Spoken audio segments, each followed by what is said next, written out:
లేవలేని మొగుడు లేచిపోయిన పెళ్ళం. ఏంటి మా స్టోరీయా? అంటే మీరు లేపుకొచ్చారా? సరదాగా నన్ను ఓను.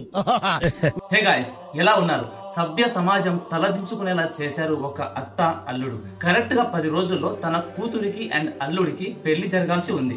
శుభలేఖలు కూడా పనిచేశారు. ఈ గ్యాప్ లో అత్త తన అల్లుడితో జంప్ అయిపోయింది. ఇలాంటివంటే నాకు బాగా ఇంట్రెస్ట్.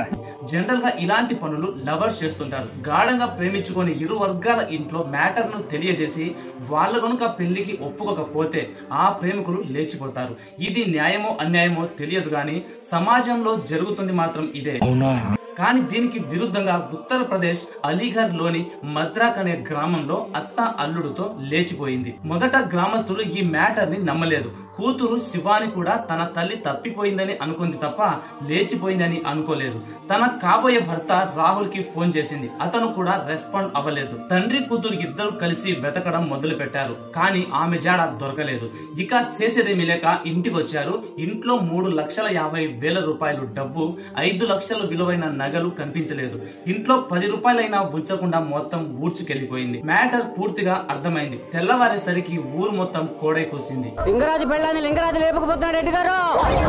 ఈ వీడియో చూస్తున్న ప్రతి ఒక్కరికి ఒక అనుమానం వచ్చే ఉంటుంది. అసలు వీరిద్దరు ఎలా వెళ్లిపోయారు, వీరి మధ్య అండర్స్టాండింగ్ ఎలా కుదిరింది అని అక్కడికే వస్తున్నా. గత 4 నెలల కిందట శివానికి రాహుల్ కి పెళ్లి నిశ్చయమైంది. గడిచిన 4 నెలల నుంచి అల్లుడితో కూతురు ఆఫ్ టచ్ లో ఉంటే అత్తగారు మాత్రం ఫుల్ టచ్ లో ఉన్నారు. తన కాబోయే వాడితో కూతురు గంటసేపు ఫోన్ లో మాట్లాడితే అత్త మాత్రం 2 గంటలు మాట్లాడేది. అలా ఈ పలకరింపులు ప్రేమించుకునే వరకు వచ్చాయి. ఆ రోజు నుంచి కూతురికి ఫోన్ చేయడం మానేసి అత్తకే ఫోన్ చేయడం మొదలు పెట్టాడు అల్లుడు. ముసిల్దైనా గాని నాకు బాధల. ఇలా రోజులు గడుస్తున్నాయి. వీరి ఫోన్ల భాగవతము రోజుకు 2 గంటల నుంచి 22 గంటల సేపు మాట్లాడే వరకు వచ్చాయి. అప్పట్లో వీళ్ళ వ్యవహారాలు బెంగళూరులో బిజినెస్ పని మీద వెళ్లిన మామగారికి తెలిసింది. కానీ పెళ్లికి చాలా తక్కువ రోజులు ఉండడంతో ఇప్పుడు ఏం మాట్లాడినా బాగోదు అనుకున్నాడు. ఇదే అనుమానం కూతురికి కూడా వచ్చింది. కానీ తన తల్లి తప్పు చెయ్యదు అనుకుంది. అంతేగా సరిగ్గా పెళ్లికి 10 రోజుల గడువు ఉంది. ఆ రోజు ఏప్రిల్ 6వ తేదీ ఆదివారం. ఏం జరిగిందో తెలియదు గాని సడన్ గా అత్త అల్లుడి ఇద్దరు లేచిపోయారు. ఇది జరిగిన తరువాత తన భర్త భార్యకు చాలా సార్లు ఫోన్ చేశారు. కానీ ఆవిడ మొబైల్ స్విచ్ ఆఫ్ అని వస్తుంది. ఈసారి అల్లుడికి ఫోన్ చేశాడు. అతను ఫోన్ లిఫ్ట్ చేసి, ఇంకెక్కడ నీ పెళ్ళం 20 సంవత్సరాలుగా తాగి పెళ్ళాన్ని హింసిస్తుంటే ఎందుకుంటుంది, అయినా నీ భార్య నాతో లేదని తిరస్కరించేశాడు. ఒక పక్క పెళ్లి టైం దగ్గర పడుతుంది. శుభలేఖలు కూడా పనిచేశారు. ఏం చేయాలో మామకు అర్థం అవ్వలేదు. సరాసరి పట్టణ పోలీస్ స్టేషన్ కు వెళ్లి ఇద్దరిపై కేసు పెట్టాడు. ఆ రోజు నుంచి పోలీసులు వారిని గాలిస్తూ ఉన్నారు. ఈ విషయం ఇంతటితో అయిపోలేదు. ఇలా 10 రోజులు సాఫీగానే గడిచిపోయాయి. ఏం జరిగిందో తెలియదు గాని సడన్ గా ఏప్రిల్ 16 బుధవారం నాడు అత్త అల్లుడు ఇద్దరు పోలీస్ స్టేషన్ లో లొంగిపోయారు. అసలు ఆ రోజు మీరు ఎందుకు వెళ్లిపోయారు అని పోలీసులు అడగగా వీళ్ళు చెప్పింది విని అక్కడున్న అందరూ షాక్ అయిపోయారు. ఆ రోజు ఏప్రిల్ 6వ తేదీ ఆదివారం అత్త అల్లుడికి ఫోన్ చేసి, నువ్వు నన్ను ఎక్కడికైనా తీసుకెళ్ళు, లేదంటే నేను చనిపోతాను అని చెప్పేసింది. అప్పుడు అల్లుడు గారు కజ్గంజ్ అనే పట్టణంలో ఉన్న అత్తను కలిసి ఆ తర్వాత ఇద్దరు లేచిపోయారు. కానీ ఎలాంటి తప్పులు చెయ్యకూడదని అనుకున్నారట. మరుసటి రోజు ఏప్రిల్ 7వ తేదీన బీహార్ లోని ముజఫర్పూర్ అనే గ్రామానికి చేరుకున్నారు. అక్కడే హోటల్ రూమ్స్ తీసుకుని కొన్ని రోజులు గడిపారు. వీళ్ళ మనసులో ఎలాంటి చెడు ఉద్దేశాలు లేకపోతే ఇన్ని రోజులు హోటల్ రూమ్ లో వీళ్ళు ఎందుకు స్టే చేస్తారు, వీళ్ళను పోలీసులు వెతుకుతున్నారని అక్కడే సోషల్ మీడియా ద్వారా తెలుసుకున్నారు. ఇక చేసేదేమీ లేక పోలీస్ స్టేషన్ కు వెళ్లి లొంగిపోవాలి అనుకున్నారట. ఆ తర్వాత ముజఫర్పూర్ నుండి ఢిల్లీకి చేరుకున్నారు. ఢిల్లీ నుంచి అలీఘర్ కు బస్సులో వచ్చి రాయగఢ్ వద్ద దిగి అక్కడ నుండి కారు అద్దెకు తీసుకొని పోలీస్ స్టేషన్ కి వచ్చి లొంగిపోయారు. అయితే వీళ్ళు ఎలాంటి తప్పులు చెయ్యలేదని వాదిస్తున్నారు. కానీ ఇక్కడే ఒక ట్విస్ట్ ఉంది. అదేమిటంటే ఇప్పుడు వీళ్ళిద్దరికి పెళ్లి చేయాలట.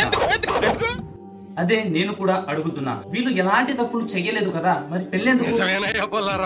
వీళ్ళ మాటలు ఎలా ఉన్నాయంటే, పతివ్రత పరవానం మండితే తెల్లారేదాకా చల్లారలేదంట. వీళ్ళు తప్పు చెయ్యకూడదు అనుకుంటే ఇద్దరు కలిసి ఎందుకు లేచిపోయినట్టు? పైగా ఈవిడ చెప్తుంది ఏమిటంటే, తన అల్లుడితో వెళ్ళమని తన భర్త తనకు చెప్పాడట.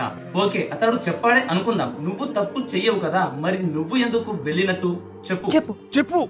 దానికి ఈవిడ ఇంకో కారణం చెబుతుంది. అదేమిటంటే ఆయన ఈవిడను 20 సంవత్సరాలుగా హింసిస్తున్నాడట. అండ్ ఆయన ద్వారా ఈమెకు సరైన సుఖం లేదట. బ్యాండ్ మేడం ఈవిడ ఏ తప్పు చేయని ఆడదే అయి ఉంటే అల్లుడితో 22 గంటలు ఫోన్లో ఎందుకు మాట్లాడుతుంది? కూతురుని చేసుకోబోయే వాడితో నువ్వు నన్ను తీసుకెళ్లకపోతే చనిపోతాను అని ఎందుకు బెదిరిస్తుంది? హోటల్ సురుంటలో ఇన్ని రోజులు ఎలా గడుపుతుంది? పోలీసులకు లొంగిపోయిన తరువాత కూడా నా అల్లుడికిచ్చి నాకు పెళ్లి చేయండి అని ఎందుకు డిమాండ్ చేస్తుంది? వీళ్ళు చెప్తుంది ఎలా ఉందంటే కోడిగుడ్డు మీద ఈకలు వచ్చాయి, దాన్ని పీకే పనుల్లో పడి మర్చిపోయాం అన్నట్టు ఉంది.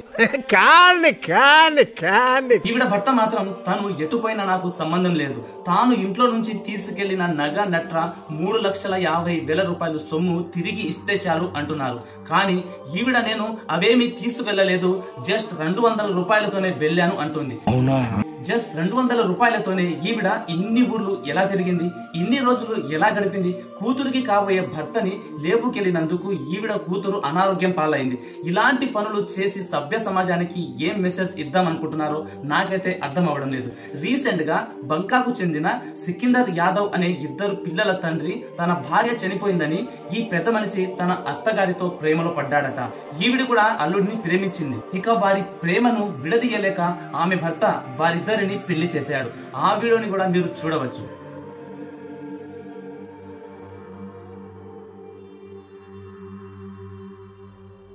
ఇలాంటి సంఘటనలను సభ్య సమాజం ఎలా తీసుకోవాలో మీరు కామెంట్ ద్వారా మీ ఫీడ్బ్యాక్ ని అందించండి. ఇప్పుడు ఉత్తరప్రదేశ్ కి చెందిన జితేంద్ర కుమార్ అండ్ ఆయన భార్య అనితల వాళ్ళ సమస్యను ఎలా పరిష్కరించాలో కూడా మీరు కామెంట్ లో తెలియజేయండి.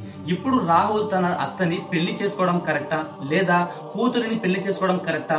ఈ రెండింటిలో ఎవరికి పెళ్లి చేసుకుంటే ఈ సమస్యలు తగ్గుతాయో రైట్ ఒపీనియన్ ని తెలపండి. నా ఒపీనియన్ అయితే ఒక సైడు ఇష్టం లేని ఆడదానిని పెళ్లి చేసుకోవడం నరకం చూడడం కన్నా ఇష్టం ఆడదానిని పెళ్లి చేసుకుని సుఖంగా ఉండడమే మంచిది. కాకపోతే తన అత్తకు ఆల్రెడీ పెళ్లైంది, భర్త ఉన్నాడు కాబట్టి ఇది చట్టప్రకారంగా నేరం అవుతుంది. మరోపక్క తన కూతురు తన అల్లుడు ఇద్దరు ప్రేమించుకున్నట్లయితే వాళ్ళ ప్రేమను విడదీయడానికి మనకు ఎలాంటి హక్కు లేదు.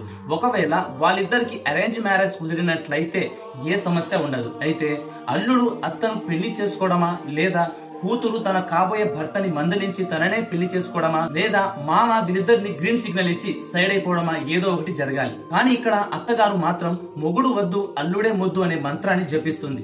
మేము తప్పుడు పనులు చేయడానికి పారిపోలేదు అని చెప్పిన ఆడది ఈ రోజు అల్లుడే కావాలి అని అంటుందంటే ఆ గ్యాప్ లో ఏం జరిగి ఉంటుందో మనకు తెలియదు. కాబట్టి ఈ మూడింటిలో ఏది కరెక్ట్ ఆన్సరో దీన్ని ఖచ్చితంగా మీరు కామెంట్ లో తెలపండి. ఏది జరిగిందో అది మంచిగానే జరిగింది, ఏది జరుగుతుందో అది మంచిగానే జరుగుతుంది, ఏది జరగబోతుందో అది మంచిగానే జరగబోతుంది. That's all for today. ఇలాంటి ఇంట్రెస్టింగ్ ఫ్యాక్ట్ మీరు మరిన్ని తెలుసుకోవాలంటే మన ఛానల్ ద్వారా అప్డేట్ పొందాలనుకునే వాళ్ళు మాత్రమే ఛానల్ ని సబ్స్క్రైబ్ చేసి పక్కనే ఉన్న గంట సింబల్ని ఆన్ లో పెట్టుకోండి. నేను ఏ వీడియో పోస్ట్ చేసినా మీకు నోటిఫికేషన్ ద్వారా మీ మొబైల్ లోకి వచ్చేస్తాయి. ఇంకొక మంచి ఎపిసోడ్ తో మీ ముందుకు వచ్చేస్తాను. అంతవరకు సెలవు. Bye bye. Have a nice day. See you next video. మంచిది.